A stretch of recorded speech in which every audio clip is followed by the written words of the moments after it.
can I just say one thing firstly? I love the name Eat Sleep Boxing Repeat.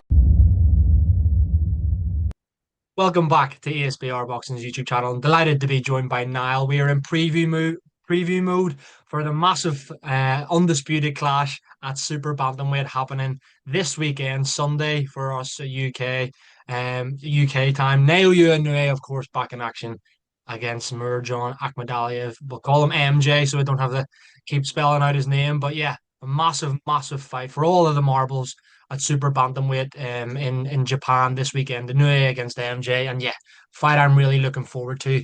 Niall, great to be joined by you. Looking forward to delving into this preview. Got a few talking points I want to run through with you, but first and foremost, give me your thoughts and an initial prediction on this Inoue MJ clash.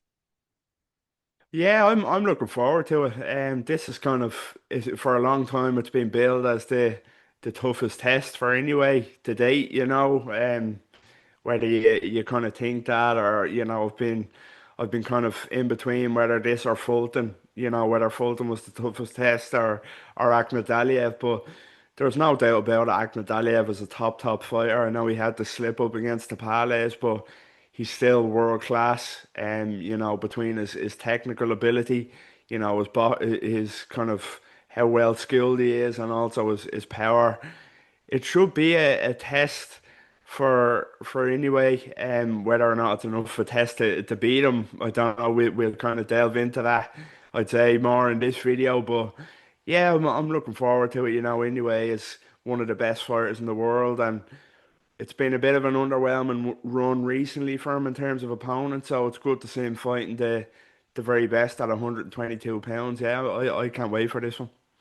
Yeah, me too, mate. I'm really looking forward to this fight. Just before I give my 2 cents, are you favouring Inoue to get the job done then? Yeah, absolutely. I think I have to. It's always kind of an interesting. You're trying not to sound too disrespectful to any opponents in this, but there's no shame in it. I think Akhmadaliev will have success early, but I just don't think he has the firepower that you need to kind of keep Inoue off and kind of knock him back on his heels. So I think Inoue will get it done. Yeah, probably late enough. I'll go for a late stoppage and maybe kind of 10 to 12, that sort of range. I think Akhmadaliev was good enough to hang in there, but he will be broken down, in my opinion. But yeah, no shame in that, as I say. Absolutely, mate. I can't really add much more, to be perfectly honest with you. I mean, um, I do think Inoue has maybe shown slight fragility of late. I suppose when you look at the being on that was on the floor against Neri, but obviously bounced back, got him out of there on the floor against well, which was maybe more surprising against Cardenas last time out. But again, got back on top and then ended up securing the stoppage himself. 11 fight knockout streak, I make it, since that first Denair fight that went the distance. He's just a phenom, isn't he? And as you said, like there's world class, which I think Akhmadaliev is, and then there's just Inoue. Like Akhmadaliev could be the best of the rest. He could be better than Inoue. I mean, he might well beat him. Who knows? But I think Inoue wins this fight. I think it's a great fight, and it's really the last test at super bantamweight, unless a certain other Japanese fighter does move up. But we'll come on to that in a little minute. So yeah, I'm looking forward to the fight, mate. And it's just a jam-packed weekend of boxing, isn't it? And you cannot beat a bit of afternoon boxing. We love it when there's a card in Japan because it really works for us over here, on the British time zone. So yeah, looking forward to watching that on Sunday afternoon with my lunch. But yeah, next thing I wanted to talk to you about now is there's been talk of a Nick Ball fight for Inoue. That obviously involves a move up to featherweight. But what I want to ask you, kind of instead of diving deeper, like, talking about that fight because it might not actually happen, do you believe that this Akhmadaliev fight at super bantamweight is a tougher fight for Inoue than a Nick Ball fight at featherweight would be? It's an interesting question. I'd have to say, yeah. I do think Akhmadaliev is a tougher fight. There is talk, maybe a lot of the Scouse population more so than anyone else thinking that Nick Ball would have a chance to beat Inoue, or he would be the biggest kind of threat to Inoue if he moved up. I just don't see it. Personally, I think Ball is although he is a very good fighter, I just think he's too. I don't know if one dimensional is the kind of phrase you'd use for him, but yeah, I just think he's a bit too kind of. He's not versatile enough to beat an eye anyway. He's bullishly strong, obviously, which you do need, but I just think he's too hittable. I think anyway, he'd be too versatile for him. We seen the last time out against a mover, a quick mover like Sam Goodman. Ball didn't look great. He didn't look great at all. He was getting tagged to the body. He didn't like it.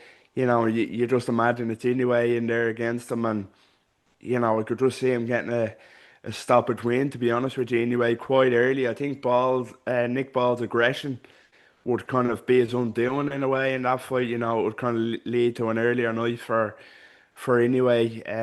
Yeah, I just don't see it. I think Akhmadaliev has a bit more kind of tools to his belt than Nick Ball does to kind of get this fight to the later stages. So yeah, I think it might be a bit harsh to say, but I think that Nick Ball might be the most favourable opponent for anyway if he moved up to 126. I really do.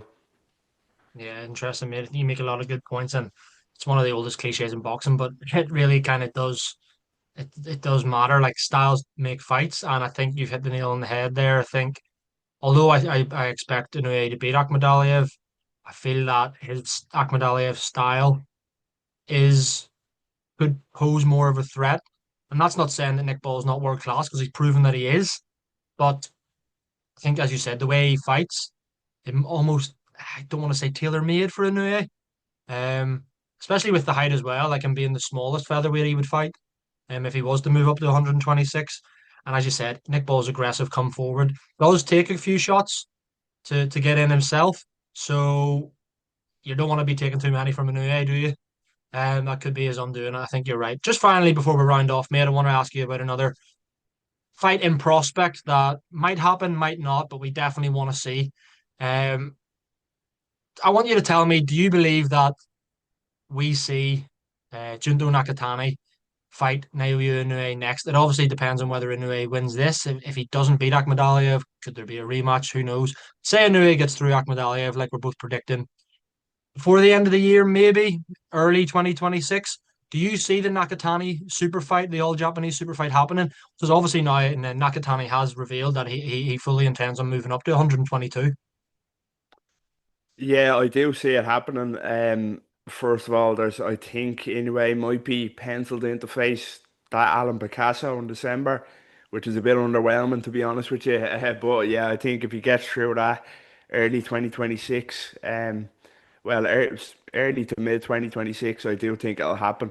I think it has to happen. It's the biggest fight in Japanese boxing history. It's phenomenal. Like for boxing fans, that's the dream. That if you had to ask me now, what one fight in boxing would I want? A dream fight. It's Inoue against Nakatani. For me, it really is two phenomenal fighters, and I just think there's too much at stake. There's too much money at stake for it not to happen.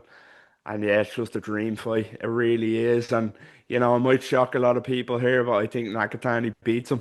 I really do think Nakatani beats him. I think myself and Danny at ESBR Boxing both think Nakatani would win. So yeah, we're putting our necks out there, but I'd love to see it. I really would. It's a phenomenal fight. Nakatani's such a beautiful fighter to watch.